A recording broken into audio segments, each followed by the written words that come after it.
The cruiser stopped so fast the tires screamed.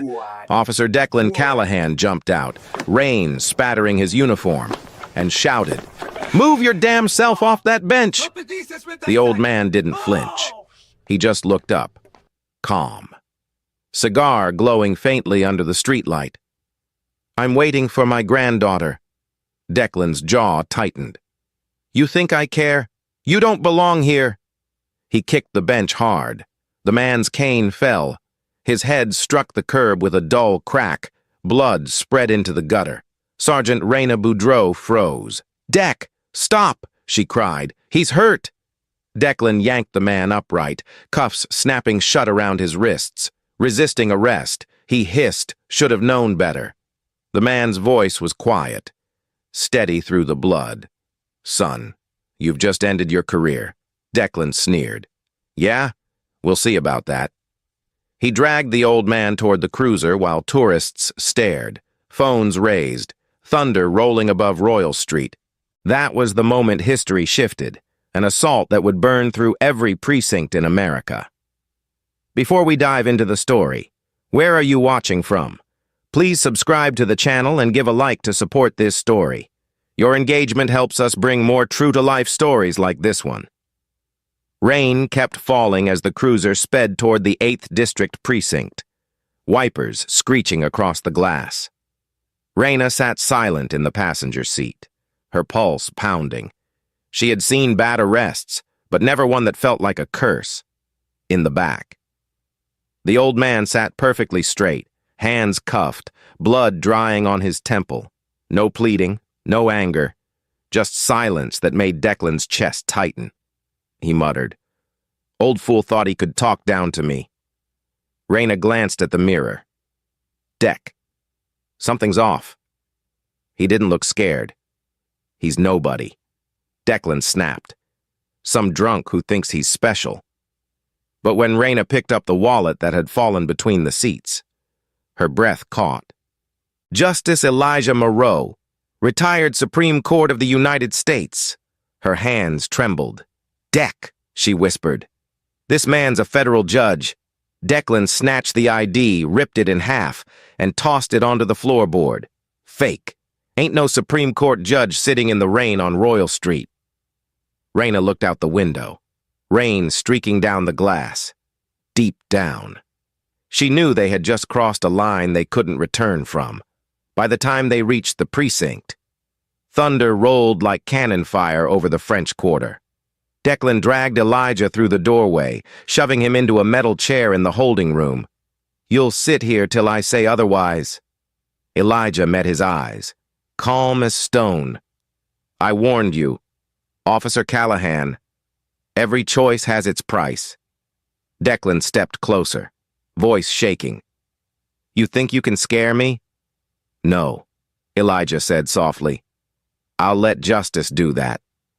Raina turned away, pressing her hand to her stomach. She'd carried guilt for years, covering up cases, staying quiet after her own assault in that same building. But something about Elijah's voice stirred something in her. It wasn't just authority. It was grace wrapped in pain. She whispered to the desk sergeant, "We need to log him in." The sergeant, O'Malley, squinted at the blood on Elijah's shirt. "Loitering? At this hour?" Declan barked. "Write it up." O'Malley hesitated, typing slow. "You sure this is how you want to play it?" "Deck, you heard me," Declan said. "Do your job." Elijah sat quietly, the ticking of the clock echoing through the stale air, the mold smell mixed with the faint hum of broken fluorescent lights. He closed his eyes and thought of his granddaughter, Dr. Amélie Moreau, still in surgery at Tulane, 8 blocks away. She was saving a 12-year-old boy. Here, her grandfather's blood-stained police concrete. He almost smiled at the irony. He'd spent a lifetime teaching that justice begins with patience, and now patience would bring justice to him. Declan paced, sweat running down his neck. "Old man? Who the hell are you?" Elijah finally spoke. "The man who wrote the law that protects your right to ask that question?" Declan slammed the table, eyes wild. You think I won't put you in the dirt? Elijah stared straight through him. You already have, and now the country will see? Declan turned away, voice shaking. You don't know who you're dealing with? Elijah whispered. Neither do you. In the hallway. Raina turned her body cam on, angling it just enough to capture the scene. She didn't know why. Maybe instinct, maybe redemption, but something in her told her this would matter. Deck, she said softly. You should call it a night. Not till I'm done. He growled. The lights flickered, one bulb dying overhead. It felt like the whole room exhaled. Elijah looked up toward the ceiling and said quietly, I once sat on the highest bench in this nation. Tonight, I sit on the last one. Raina froze at those words. The old man wasn't broken. He was waiting for something larger than all of them. Outside, a low rumble built through the storm. The city was about to awaken. Within hours, federal lines would light up, servers would crash, and the 8th District would crumble under the weight of its own corruption. But for now, in that small, dim room, only 3 souls knew what had begun. One fueled by rage, one by guilt, and one by unshakable purpose. Elijah sat there, cuffed, bleeding, but unbowed. His voice was steady, almost prayerful. Justice doesn't sleep. Son, it waits. And tonight, it woke up. The cruiser screeched to a stop behind the rusted gate of the 8th District precinct. Declan shoved the door open, rain pouring off his cap, dragging Elijah out by the cuffs. The old man stumbled, his knees hitting the pavement. But he didn't groan. He straightened himself, eyes calm, like someone who'd already seen this scene 100 times before. Inside, the building smelled of mildew, coffee, and rot. The walls sweated under flickering lights, and the sound of dripping water echoed through the hallway like a metronome marking the end of patience. Declan pushed Elijah into a metal chair, locking the cuff to a ring in the table. Sit tight. Old man, he spat. You'll be processed when I'm ready. Elijah looked up. Steady. You're already out of time. That quiet, confident tone made Declan twitch.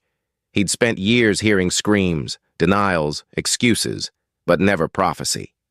Raina stood in the corner, her uniform soaked, hair plastered to her forehead. She watched the old man's blood drip onto the concrete, dark red against gray. Something in her wanted to step forward, to hand him a towel, but her own fear of reprisal chained her tighter than those cuffs. Declan stormed out to the hallway, muttering to O'Malley at the desk, Name him John Doe, charged with loitering. O'Malley raised a brow. You sure? He's dressed clean, looks educated. Declan glared. You taking notes for internal affairs now? O'Malley shrugged. Just saying. Deck, we don't need another complaint. The feds are sniffing around since that shooting last year. Declan leaned close, his breath sour with caffeine and pills. You do what I say. When he turned back, Elijah's voice carried through the hall, calm as a hymn. Officer Callahan, your father taught me law enforcement had 2 pillars, duty and restraint. Shame he raised one who learned neither. Declan froze mid-step. His father's name had never left his lips that night, yet the old man said it like a teacher reading a file. He spun, slammed the door open, grabbed Elijah by the collar. You don't talk about my father. Elijah's tone didn't rise. He was a good man. You lost him the day you chose rage over honor. Declan shoved him back into the chair, face inches away, eyes wild. You think you know me? You don't know a damn thing, Elijah whispered. I know you've been living with the ghosts of that school shooting. The boy who died in your arms still wakes you. Declan froze, breath catching, color draining from his face. How do you know that? Elijah looked down at the table, his blood pooling near the chain. Because truth speaks, even in silence. The room went quiet except for the hum of the lights. Raina's eyes darted between them, the old trauma in her chest tightening. She'd seen officers crumble under guilt before, but never this fast.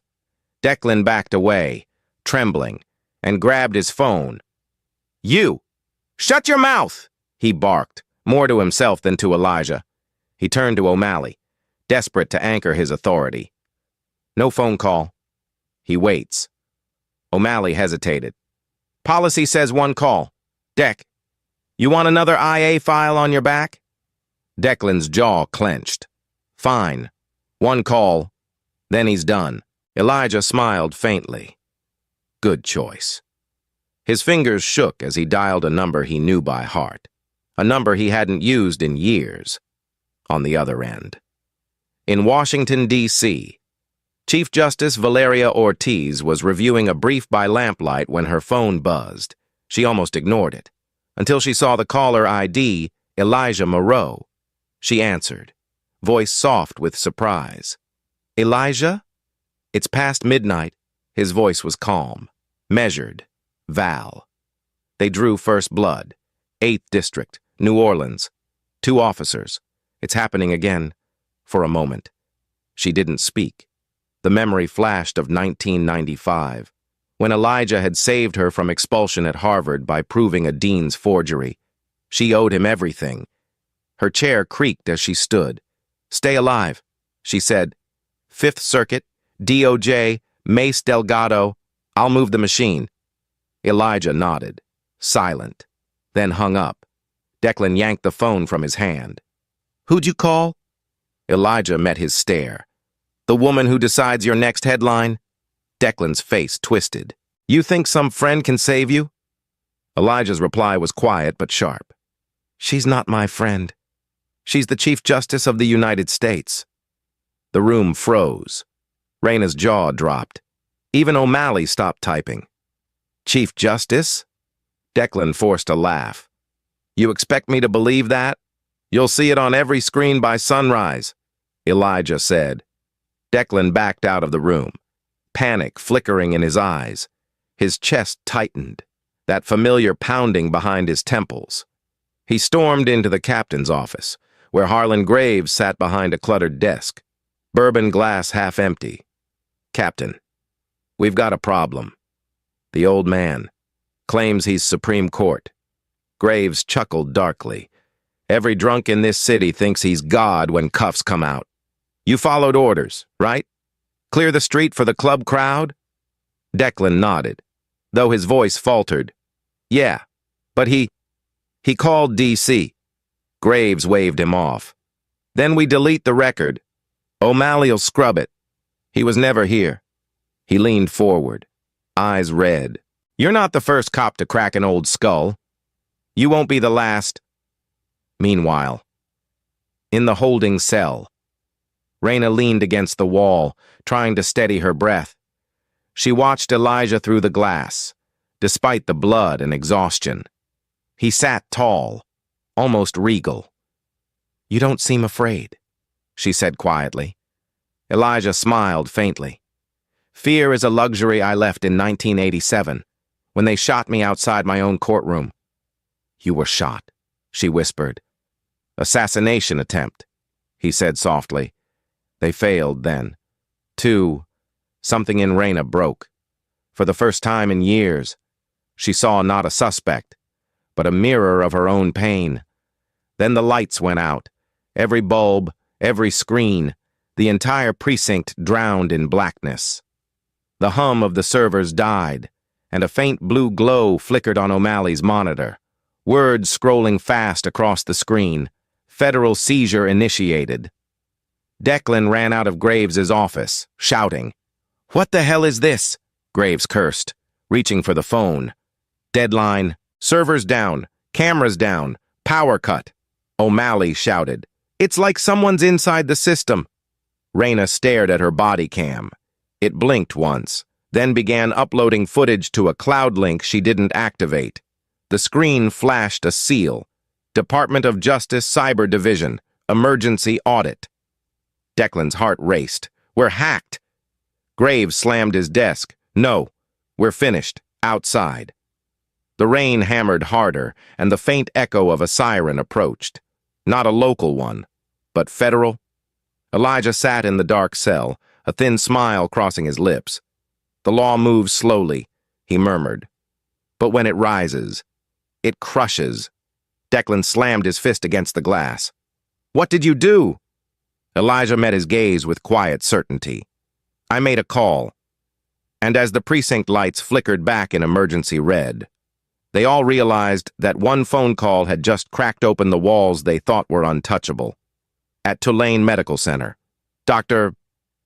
Amélie Moreau scrubbed out of her 5th hour of surgery, her hands trembling but steady enough to finish the final stitch. The 12-year-old boy she'd been saving was alive, but her mind was already elsewhere. Her phone buzzed again and again on the tray beside her. Unknown numbers, missed calls, messages from her cousin in Baton Rouge. Turn on the news.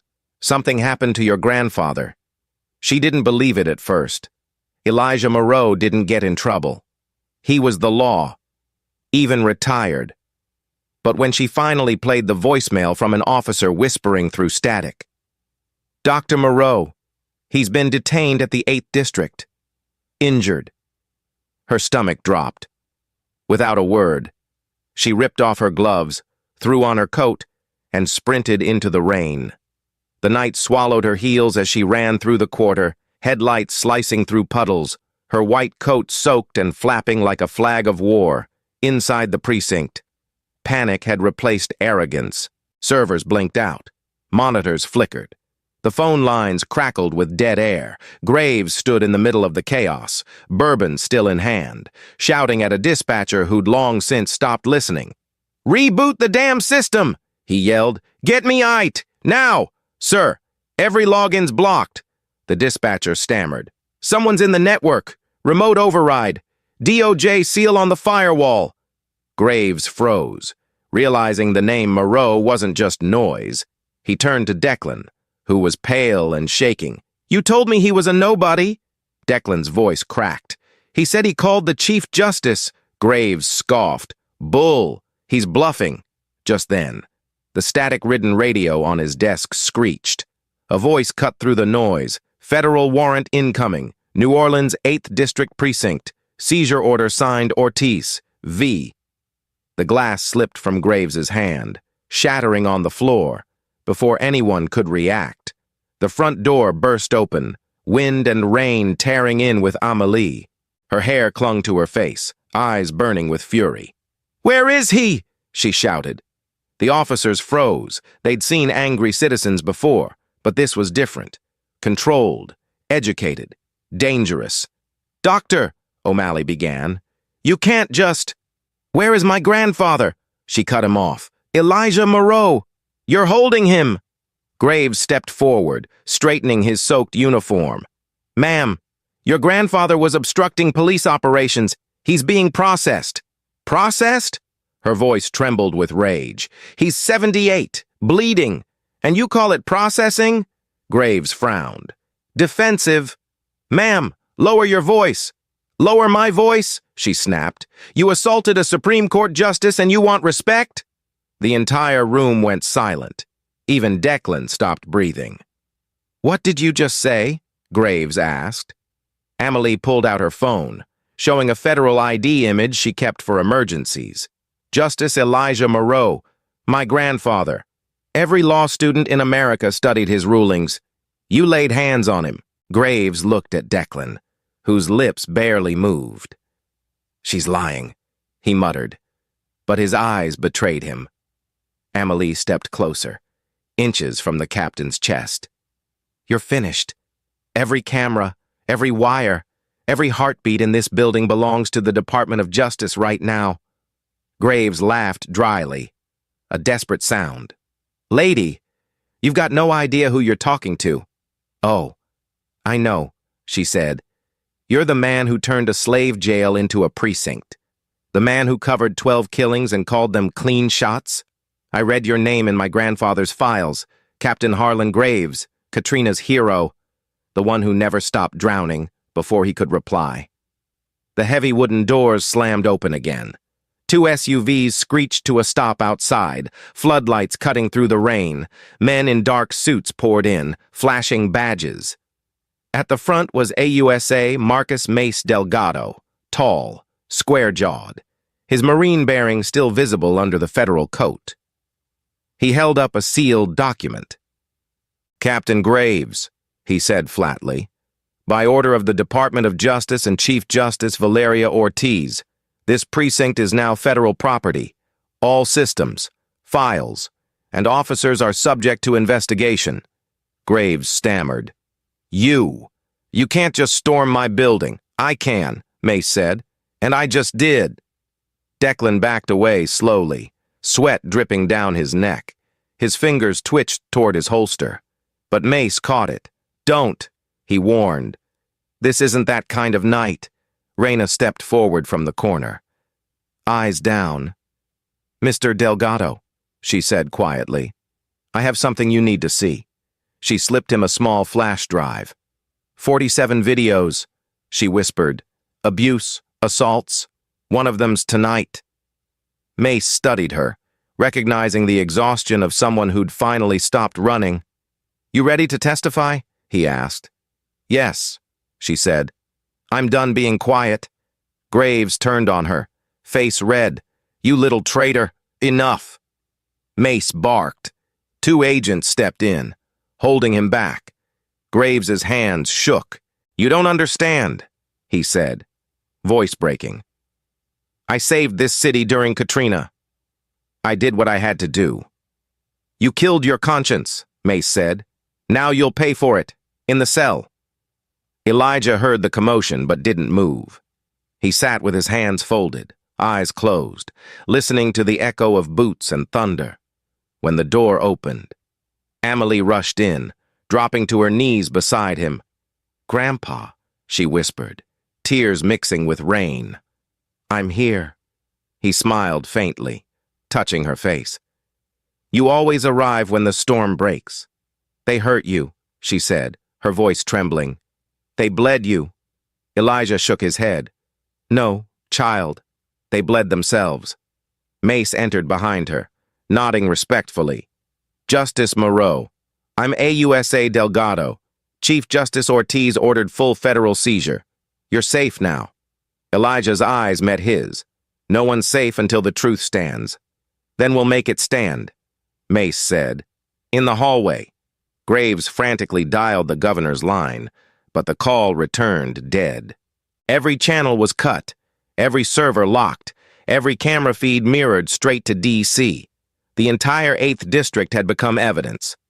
"You can't do this," he growled. Mace turned back, his voice cold. "We already did." As agents began collecting hard drives, Reyna guided them to a hidden locker behind the break room wall. "You'll want this," she said quietly. Inside were tapes, discs, and case files marked confidential, use of force. Graves lunged forward, shouting, "Don't touch that!" An agent grabbed his arm. "Captain Harlan Graves," Mace declared, "you are hereby detained under suspicion of obstruction of justice, evidence tampering, and conspiracy." Graves laughed bitterly, but there was no fight left. "You think this'll change anything? The system's too deep, too dirty." Mace met his gaze. "Maybe, but tonight, it's bleeding." As they led Graves away, Amelie helped Elijah stand. He moved slowly, but with dignity, his hand steady on her arm. Reporters were already gathering outside, their lenses flashing through the rain. Mace turned to them both. "We'll move him to Tulane for evaluation, then to the courthouse under federal protection." Elijah nodded. "No need to rush. The truth's already faster," before stepping out. Elijah paused at the holding room door and looked back. "Sergeant Boudreau," he said softly. Reyna looked up, startled. "Yes." "Sir?" "You did the right thing," he said. "Redemption doesn't erase the past, but it builds the future." She blinked back tears. "Thank you, Your Honor." Outside. The storm finally broke open. Rain hammered the streets, washing away the blood from the sidewalk, soaking the overturned bench. Cameras flashed, microphones thrust forward, questions shouted into the chaos. "Justice Moreau, were you assaulted? What will happen to the officers?" Elijah didn't answer. He simply looked up at the gray sky, water streaming down his face, and said quietly, "Tonight, the heavens are testifying." Inside, Mace turned to his agents. "Lock this place down. No one leaves. No data leaves." His phone buzzed. A direct message from Chief Justice Ortiz. "Proceed. The storm begins now." It was 2:30 in the morning when the precinct finally fell silent. The kind of silence that follows after a hurricane tears through and leaves everything broken but still standing. The fluorescent lights buzzed above the interrogation room where Sergeant Reyna Boudreau sat across from AUSA Marcus Delgado, her hands trembling as she slid a small black flash drive across the metal table. 47 videos, she whispered, body cams, dash cams, even my own, they buried them all. My rape in 2019. Callahan's school shooting in 2022. Graves' 12 kills he called justified. Mace studied her, his face calm but his jaw tight. "Why give it now?" Reyna's eyes glistened. "Because I'm tired of seeing mothers bury sons while captains drink to promotions." He nodded. "You testify.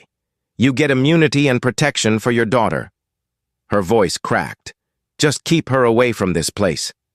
Outside the room, 2 federal agents escorted Declan Callahan down the hallway in cuffs, his head lowered, his face pale as if all the color had drained out with his courage. He muttered under his breath, fragments of guilt mixing with pills and paranoia. "I didn't mean to. I saw a threat.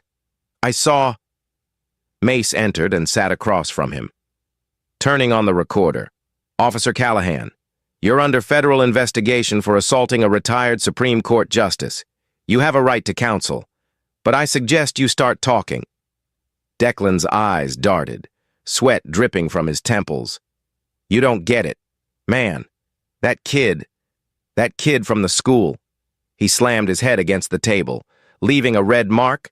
"He was 9 years old. I froze. I shot too late. Graves told me to bury it, said it was the city's problem." His voice cracked, breaking into sobs. "I see him every night, every damn night." Mace let him speak, recording every word. "So you thought beating an old man would fix that?" Declan looked up, eyes hollow. "I thought it would make the noise stop." Mace leaned in. "That noise is your conscience. You'll live with it for 18 years. Declan blinked, stunned. "What?" "You just confessed," Mace said quietly. 18 years, minimum."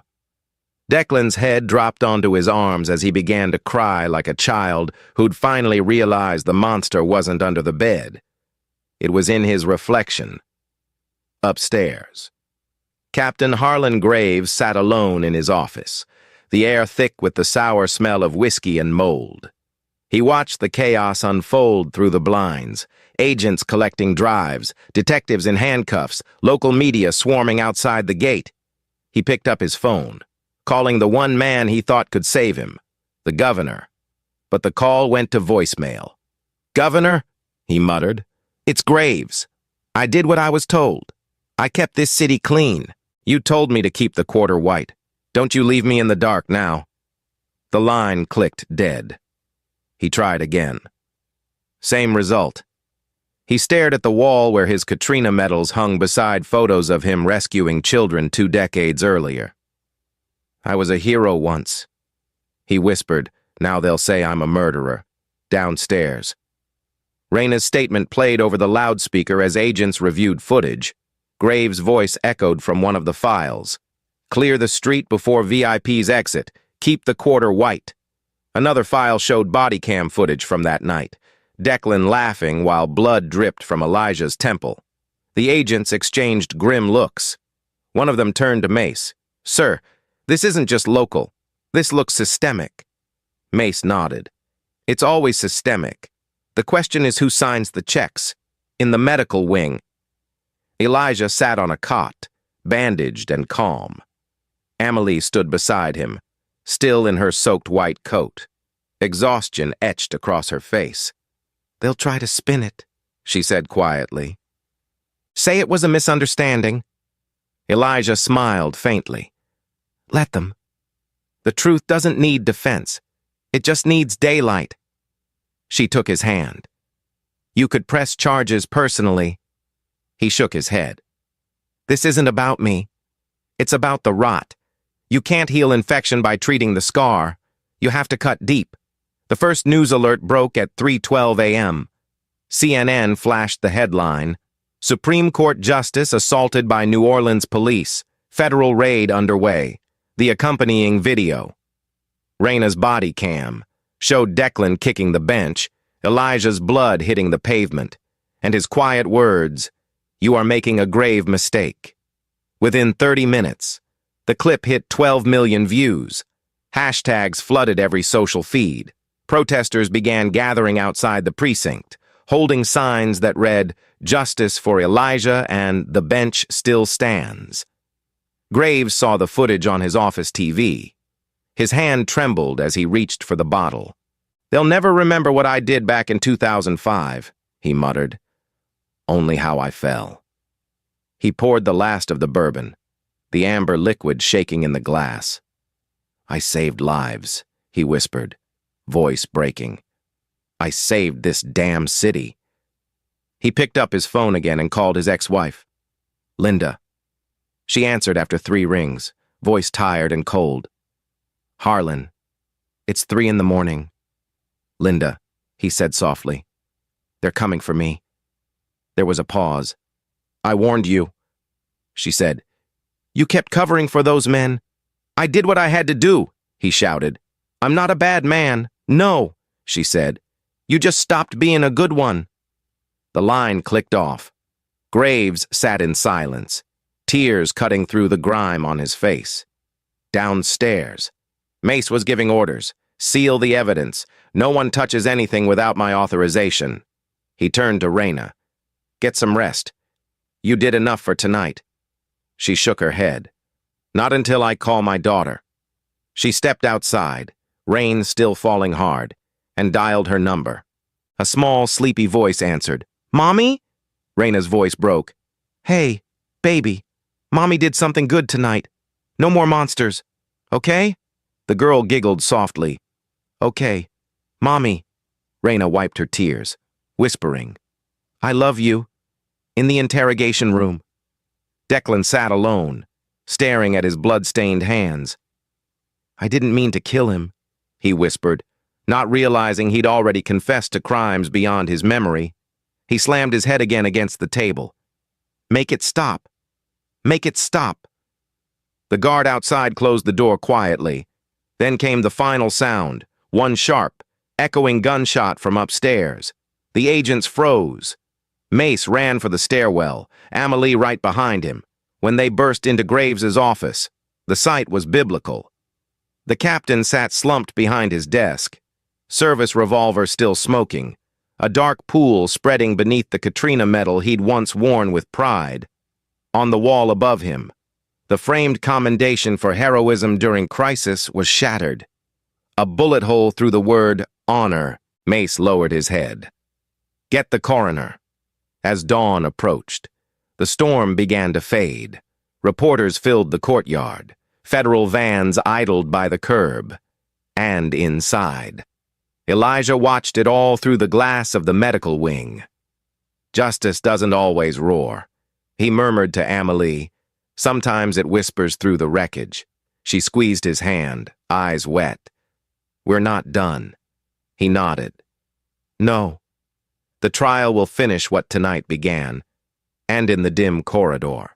As the rain slowed and the city exhaled, a single truth lingered. The 8th District hadn't just lost a captain.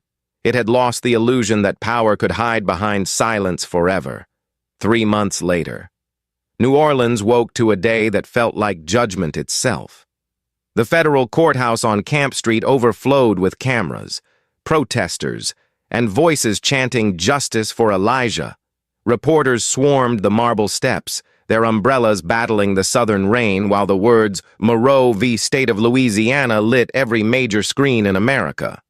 Inside, the courtroom was packed, every seat filled with faces that carried history: black families, civil rights lawyers, off-duty nurses, veterans, teachers, even a few trembling officers who'd come to see if the law could still mean something. The tension was electric, the kind that could either heal a city or set it ablaze.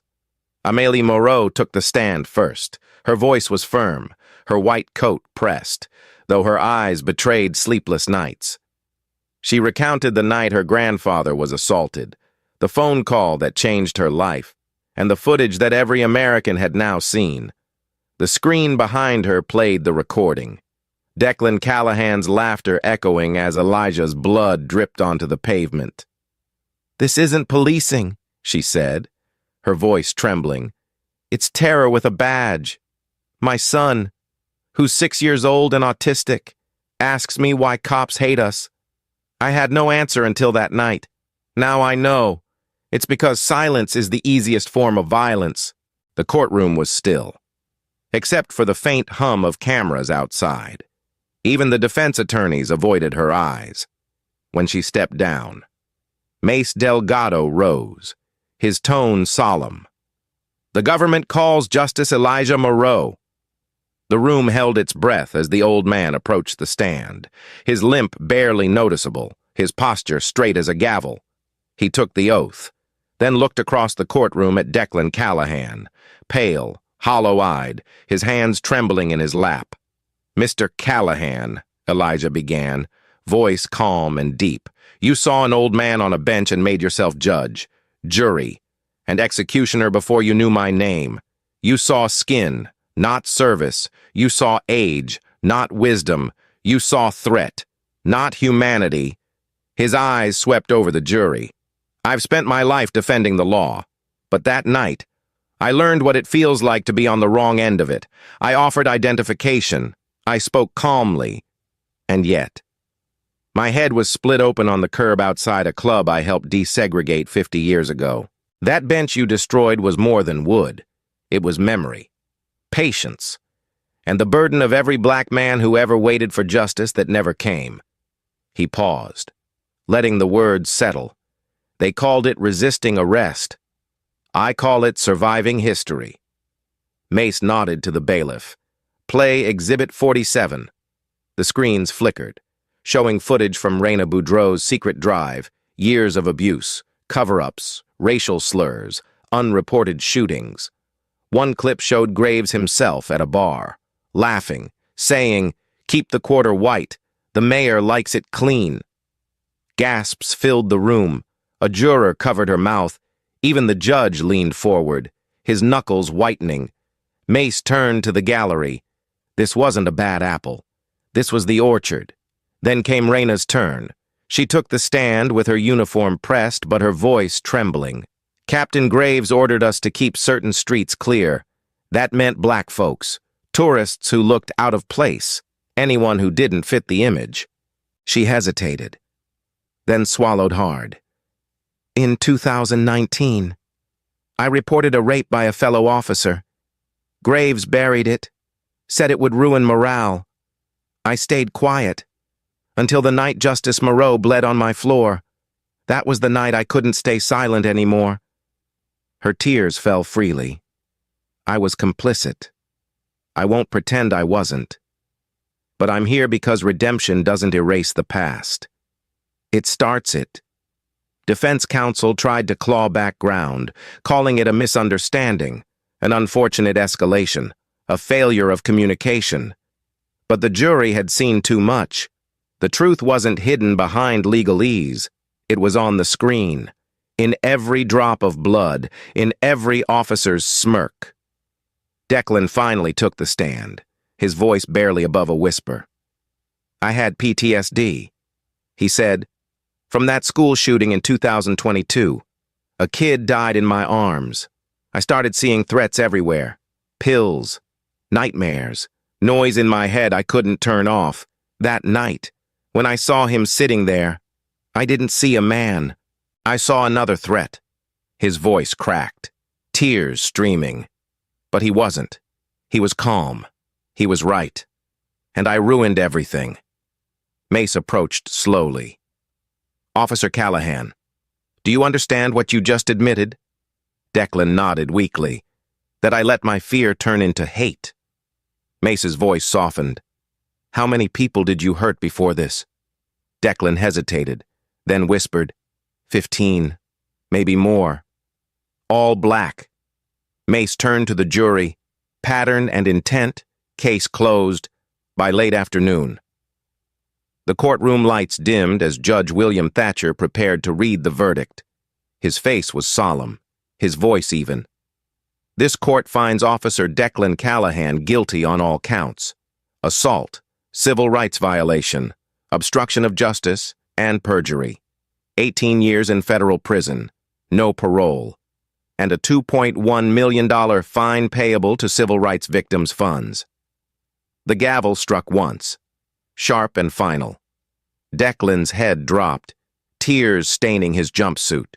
Sergeant Raina Boudreau, the judge continued, for complicity and obstruction, 15 years, reduced for cooperation and testimony. You will serve and teach inmate reform classes as part of rehabilitation.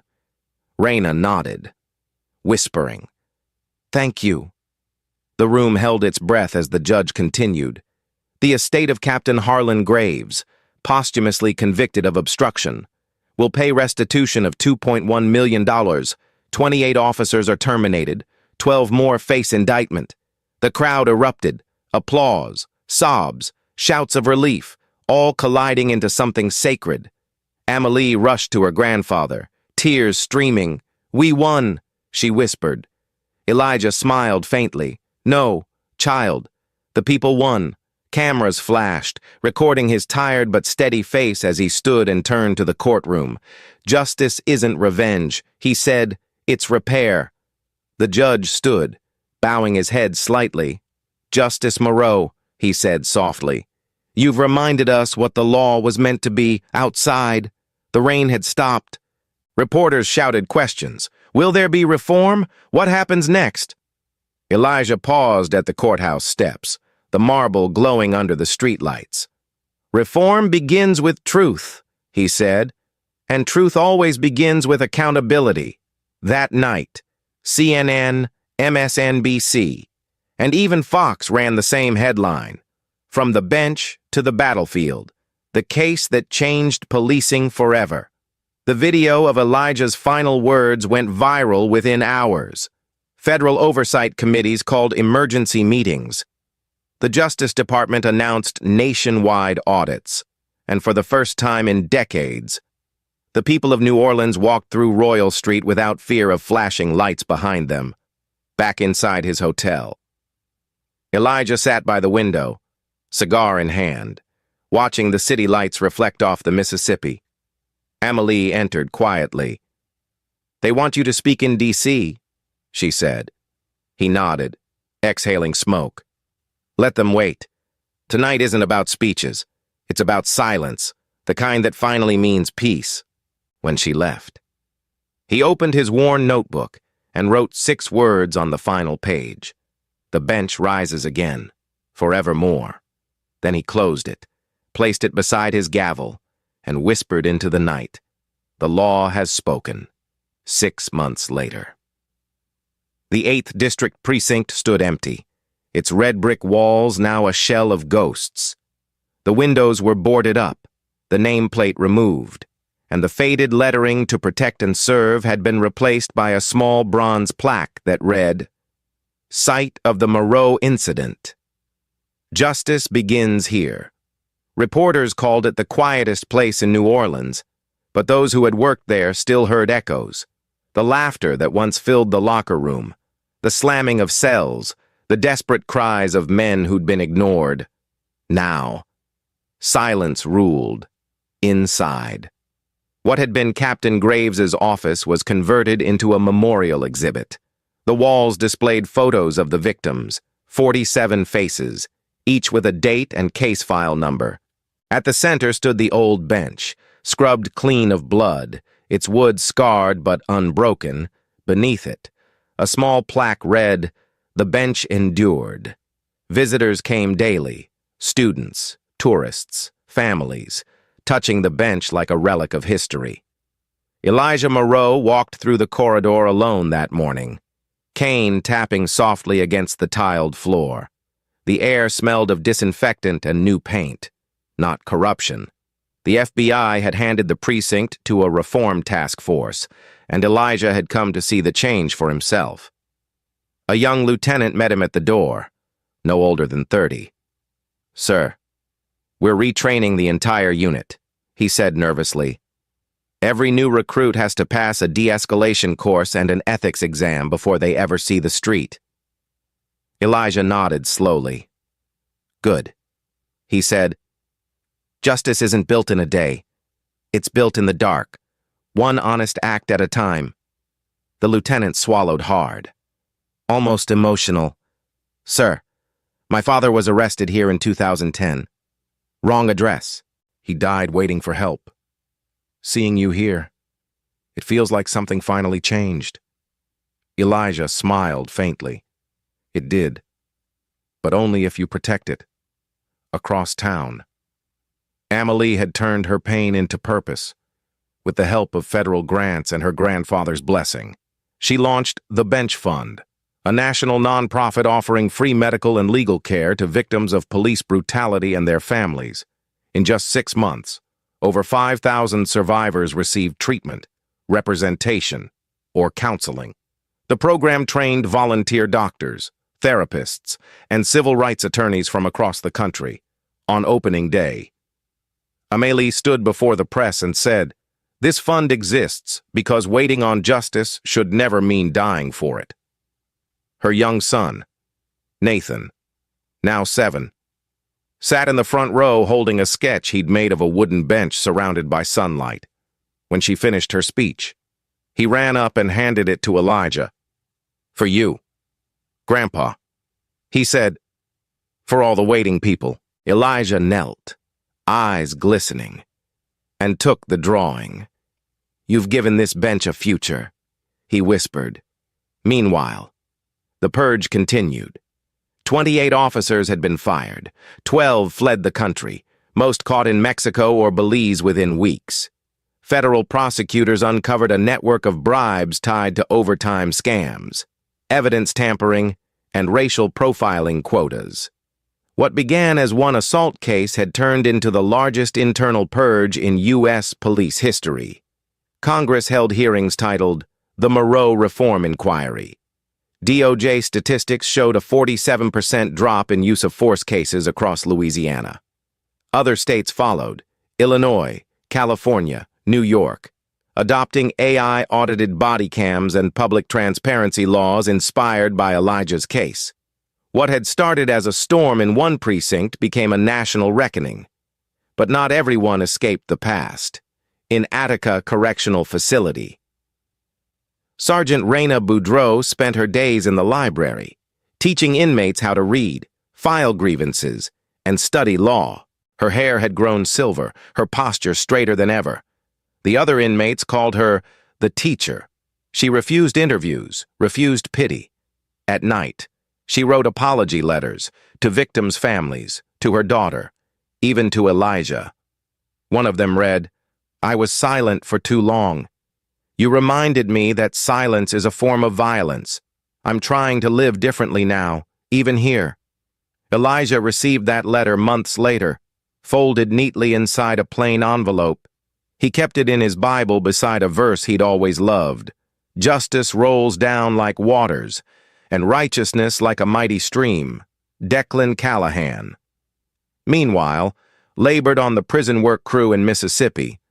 The once arrogant cop was now a gaunt man with hollow eyes. Every night, he woke screaming, drenched in sweat, haunted by the faces of those he'd hurt. "I see your face. Justice," he'd mutter into the dark. "I see the bench." Guards said he'd built a small wooden stool from scraps in the carpentry shop and sat on it for hours in silence. Other inmates mocked him, calling him the preacher, but he never spoke back. He'd stopped asking for appeals. The prison psychologist wrote in her notes, "He's not serving time. He's living in it." Mace Delgado's world changed too. The case had made him a national figure, a federal prosecutor who became the face of reform, 6 months after the verdict. Chief Justice Ortiz personally pinned a civil rights medal on his lapel in D.C. Elijah's call saved more than one man. She told him, "It saved the soul of justice." Mace stood before the press and said, "The law can't heal the wound it caused until it admits the wound exists." The next day, the president signed a federal order expanding the AI auditing system nationwide, calling it the Moreau Act in practice, back in New Orleans. Elijah spent his days quietly. He'd declined television interviews and refused every political offer. "I'm not running for anything," he told them. "I'm resting for something." Most mornings. He returned to Royal Street and sat on the restored bench outside the Crescent Club. The same place it all began. The air smelled of coffee and brass polish. A saxophone played faintly from inside. Tourists often stopped to thank him, some asking for photos, others simply sitting beside him in silence. Once, a young officer approached nervously, hat in hand. "Sir, my academy instructor made us study your case, said you taught us more about restraint than any manual ever could." Elijah looked up, smiled kindly. "Restraint isn't weakness. Son, it's power under control." The officer nodded. "Thank you." "Sir."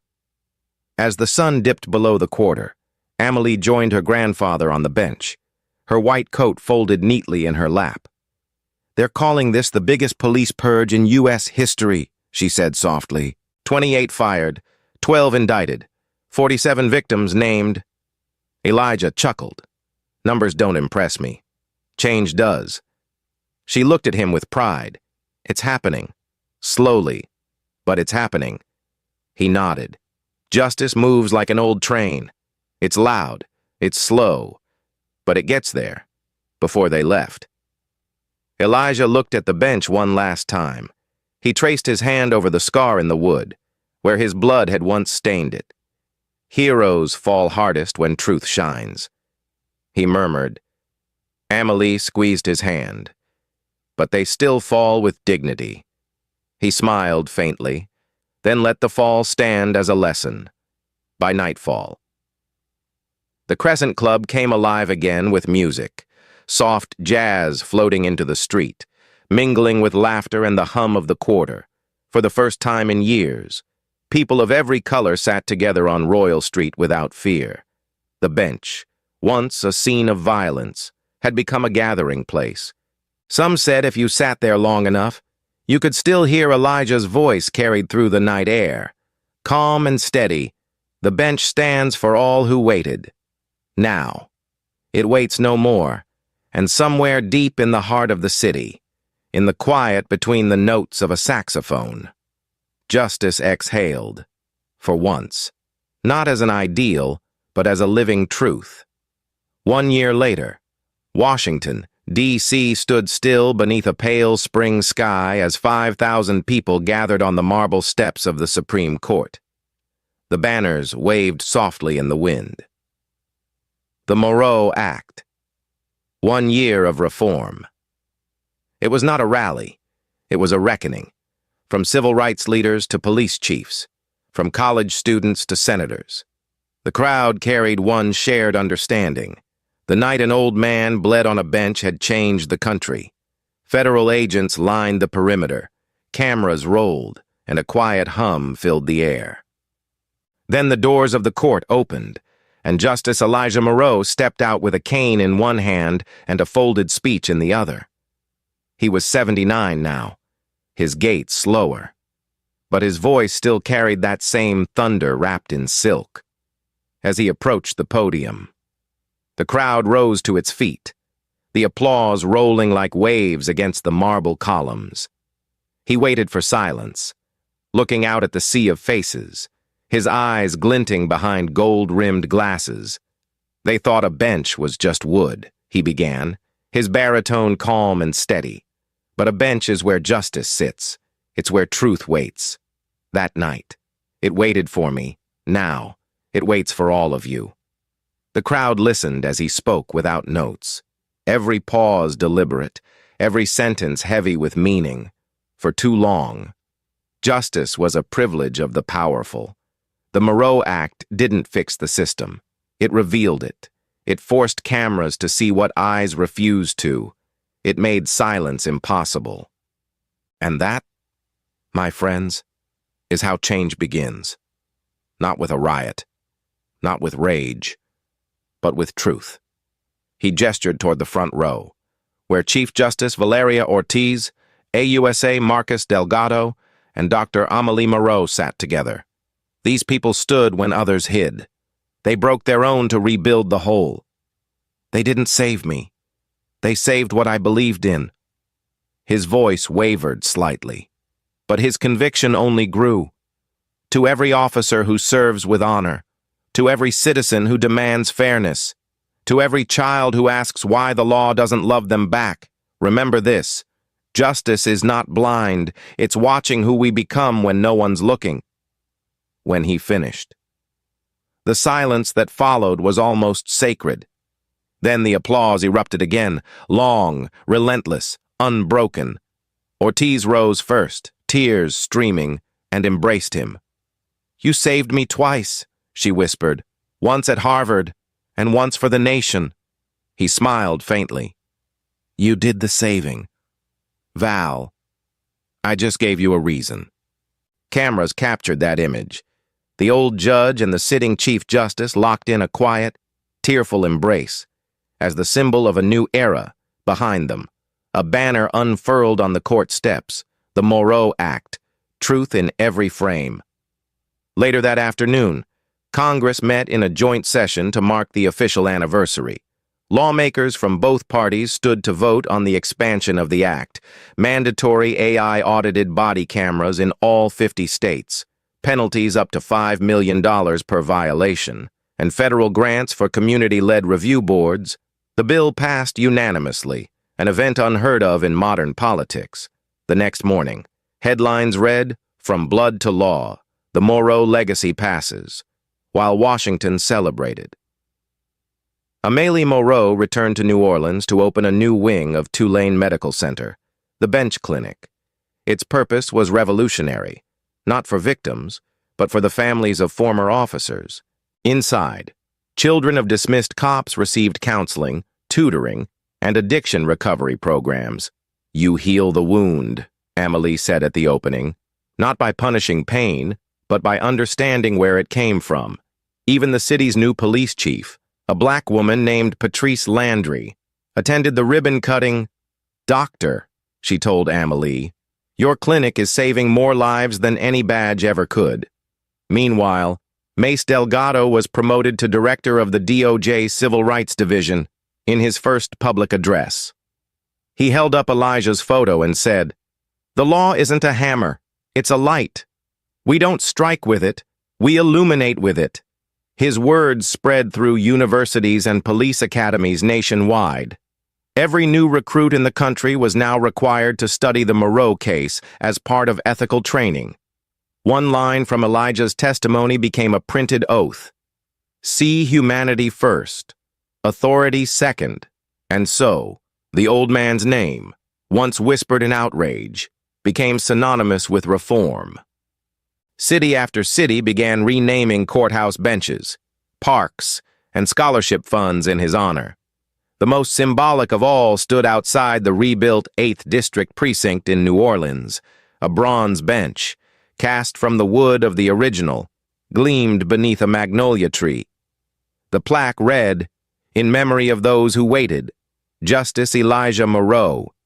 Tourists stopped to take pictures, children climbed it, and elders sat quietly, remembering on weekends. Jazz musicians gathered near the sidewalk, playing "Do You Know What It Means to Miss New Orleans," the song Elijah had heard that fateful night in April. Elijah returned home to Royal Street for the first time in months. The Crescent Club had reopened under new ownership, now a quiet jazz cafe that donated a portion of its revenue to the bench fund. He sat outside on the original bench, its wood restored, cigar in hand. The city around him had changed. Police cars now carried cameras on every panel. Citizens could access footage publicly, and misconduct reports appeared online in real time. For the first time in decades, black families walked through the quarter without flinching at flashing lights. The storm passed. Elijah murmured, lighting his cigar. The legacy endures. Amelie joined him as dusk painted the street gold. Nathan ran ahead, laughing, chasing pigeons, his little voice echoing against the cobblestones. "Grandpa, they put your name on TV again." Elijah chuckled softly. "They always do when they run out of news." "They said you made the lawfare," the boy said, climbing into his lap. "Did you?" Elijah looked out at the horizon. "I tried. Son, the rest is up to you." As night settled, saxophones hummed from inside the club, blending with laughter and the steady rhythm of passing footsteps. People from every corner of the city gathered along the street, some recognizing him, some not. It didn't matter. The work had outlived the worker. The bench had outlasted the wound. When Amelie rose to leave, she kissed his cheek. "You did it." "Grandpa." He smiled, the cigar smoke curling in the cool air. "No, child," he said softly. "We did it. Together." At 8:42 p.m., the last photograph of Elijah Moreau was taken. A candid shot of him sitting on the bench, his grandson's arms around his neck, the lights of the Crescent Club glowing behind him. It went viral by morning, captioned by a journalist who'd followed his case since the beginning. He waited for justice. Now justice waits for us. Weeks later, Elijah passed peacefully in his sleep, the cigar still resting in the ashtray beside his chair. His funeral drew thousands, judges, officers, mothers, and children, lined up outside the courthouse, holding white roses and small wooden carvings of benches. Chief Justice Ortiz delivered the eulogy. He taught us that justice is not a courtroom. It's a choice we make every day. Mace Delgado placed his badge on the casket. "For the man who reminded us why law exists." And Amelie, holding Nathan close, whispered, "The bench is forever."